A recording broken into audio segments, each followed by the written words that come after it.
Hi beautiful souls, welcome back to the channel.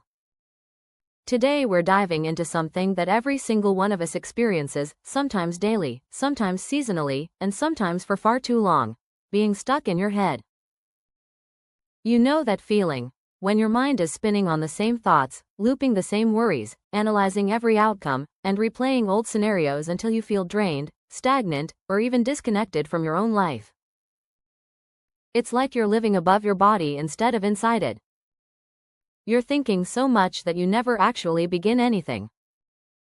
And the truth is, getting stuck in your head can make you stagnant, it can rob you of joy, and it can pull you into a vortex of negative thoughts that weren't even that important to begin with. Today, we're going to talk about how to get out of your head and into the momentum of doing, because momentum, even the tiniest step, creates emotional movement, energetic movement, spiritual movement, and eventually, the magical unfolding of your life. We'll explore why staying in your head breeds stagnation, how Joe Dispenza explains this neurologically, how Hicks describes the momentum of thoughts, how Louise Hay understands the emotional roots, how helping others and joining activities can instantly shift your energy, a real-world story that perfectly illustrates this transformation, and the magical things that show up when you finally move.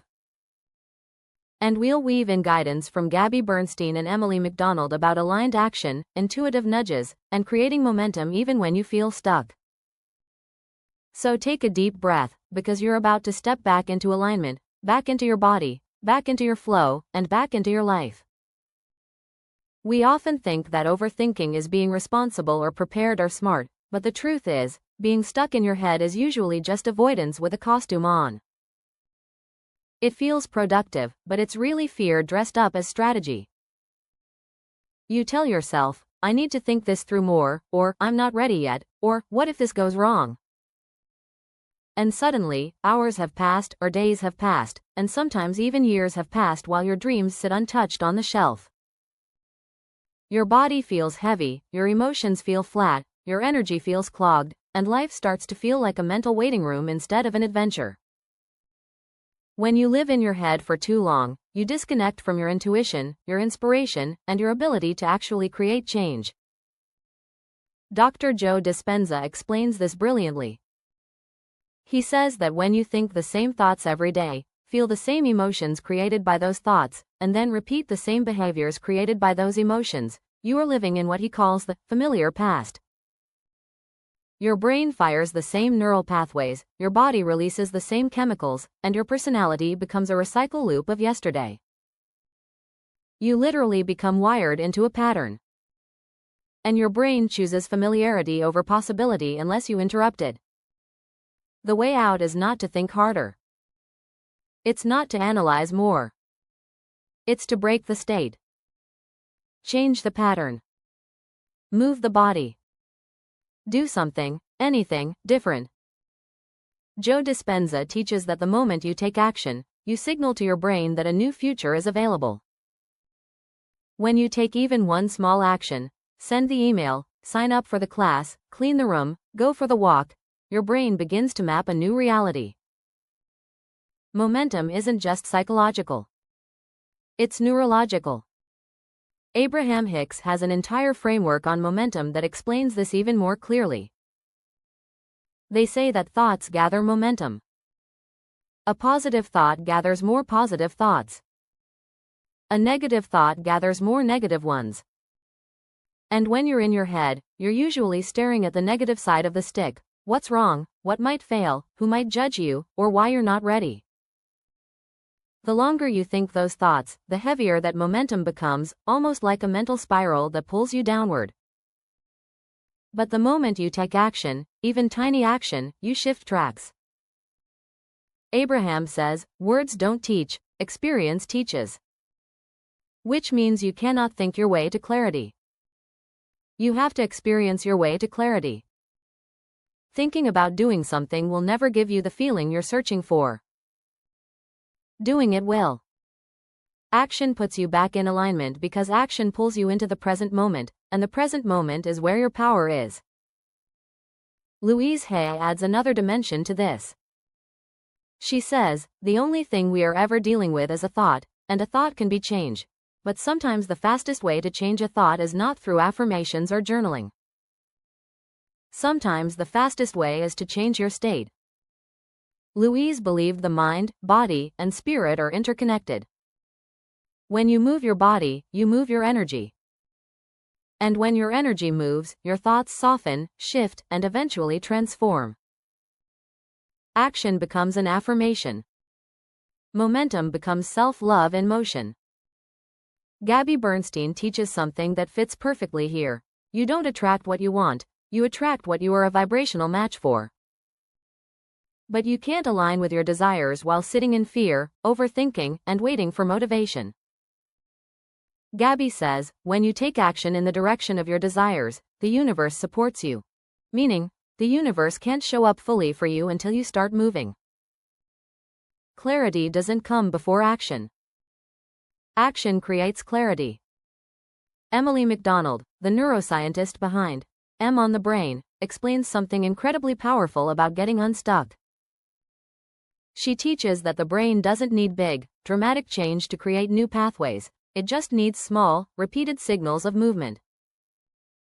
She often talks about how even tiny actions can interrupt a negative thought loop and begin reshaping neural circuits. Emily says that clarity and confidence don't come before action, the brain actually develops them because of action. Your nervous system learns safety through movement. Your brain learns possibility through experience.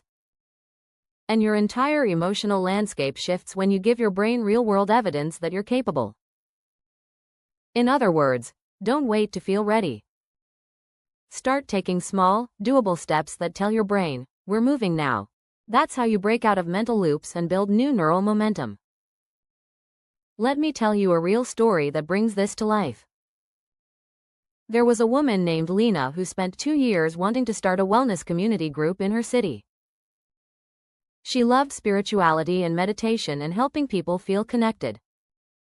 But every time she thought about starting the group, her mind sabotaged her with doubts. What if no one comes?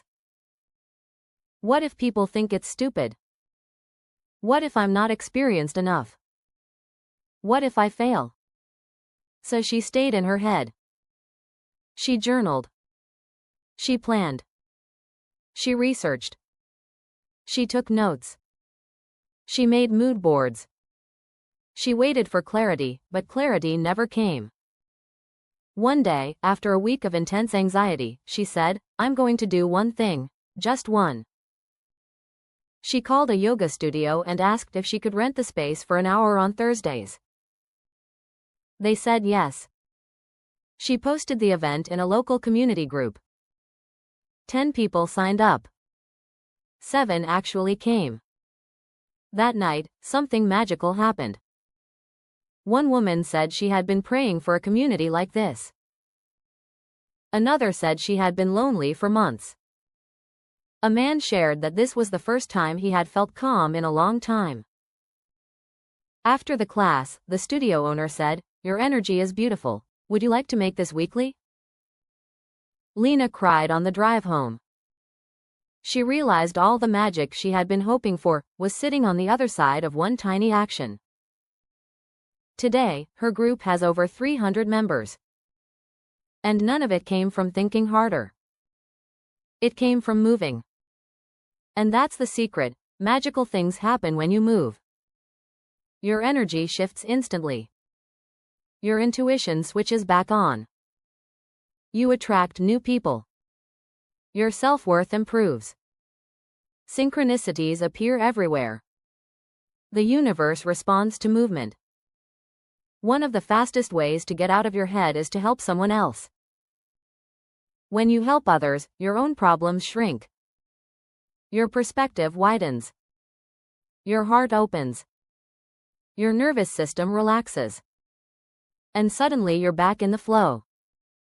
This is why joining a club, volunteering, or being part of a group is so healing. Connection pulls you back into the present moment. And when you're present, you're powerful. Exercise is another doorway out of your mind. You cannot think your way out of overthinking. You have to move your way out. When you walk, run, dance, stretch, or do anything physical, your brain releases chemicals that elevate your mood and calm your mind. Joe Dispenza says exercise changes your state. Hicks says exercise raises your vibration. Louise Hay says movement clears emotional stagnation. And your body says, thank you. Joining a group or club creates natural momentum because humans thrive in community. When you're surrounded by people who show up, you show up too.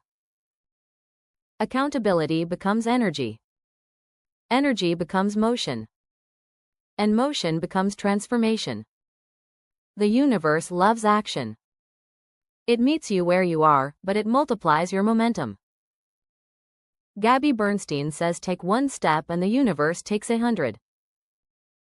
Hicks says stay in the vibration of what you want. Louise Hay says each step declares your worth. Joe Dispenza says when you change, everything changes. And Emily McDonald says momentum builds confidence. All of these teachings point to one truth: life responds to movement. When you move, things unfold. When you show up, doors open. When you take action, energy flows. When you try, even imperfectly, the universe rises to meet you. So how do you get out of your head today? Move your body for 5 minutes. Help someone. Do one tiny task you've been avoiding. Join something. Take one imperfect action toward your dream. Your life begins the moment you move. You can think about your dreams for 10 years and nothing changes. Or you can take small steps today and everything changes. Momentum is magic. It's energy. It's alignment. It's confidence. It's expansion. It's healing. You don't need to know the whole path. Just take the next step. Your life is waiting for you outside your mind, in your body, in your presence, and in your movement. Get out of your head and into your becoming. Thank you, beautiful souls, for spending this time with me today. If this message spoke to you, please like, comment, subscribe, and share this with someone who needs a loving push back into their momentum. Remember, you are powerful, you are capable, and you are worthy of a life filled with joy, movement, and magic. Now go take that first step. Your future is waiting.